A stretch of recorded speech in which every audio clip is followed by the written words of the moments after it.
দুপুরের ব্যস্ত শহর, ফার্মগেটের ফুটপাত দিয়ে হেঁটে যাচ্ছিলেন এক পথচারী। ঠিক সেই মুহূর্তেই উপর থেকে ধেয়ে এলো এক ভারী লোহার বস্তু।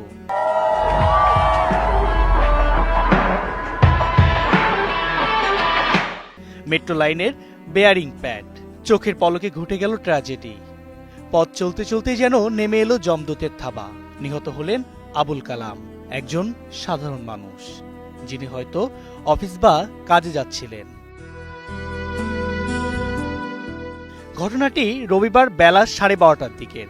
এই ঘটনার পর মেট্রো রেল চলাচল বন্ধ রয়েছে।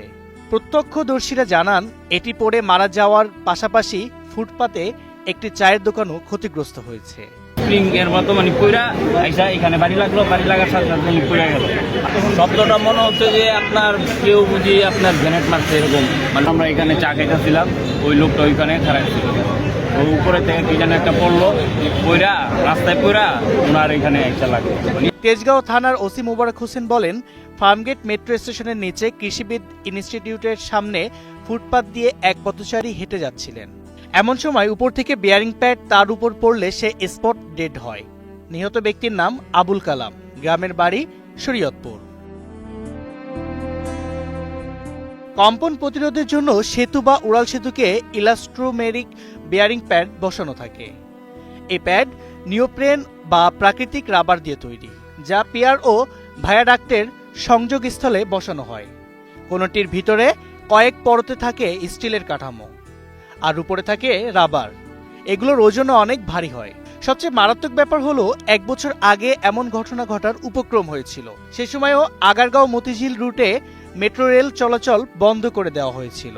তখন দেশি বিদেশি কর্মীদের বিশাল এক দল তড়িঘড়ি করে বেয়ারিং প্যাড মেরামত করেছিলেন।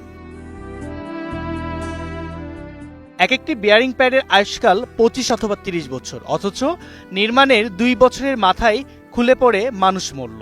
মেট্রো রেল এখন রাজধানীবাসীর গর্বের প্রতীক হলেও একটি দুর্ঘটনা প্রশ্ন তুলেছে এর রক্ষণাবেক্ষণ ও নিরাপত্তা ব্যবস্থাপনা নিয়ে। একটি বেয়ারিং প্যাডের ভারী আঘাতে হারিয়ে গেল এক সাধারণ মানুষের প্রাণ, যিনি হয়তো প্রতিদিনের মতোই হাঁটছিলেন নিজের জীবনের পথে।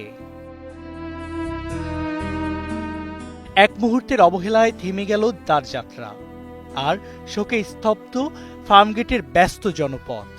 সাধারণ জনগণের প্রত্যাশা, এমন দুর্ঘটনা যেন আর কখনো না ঘটে, আর কারো জীবনের গল্প যেন থেমে না যায় শহরের কংক্রিটের নিচে।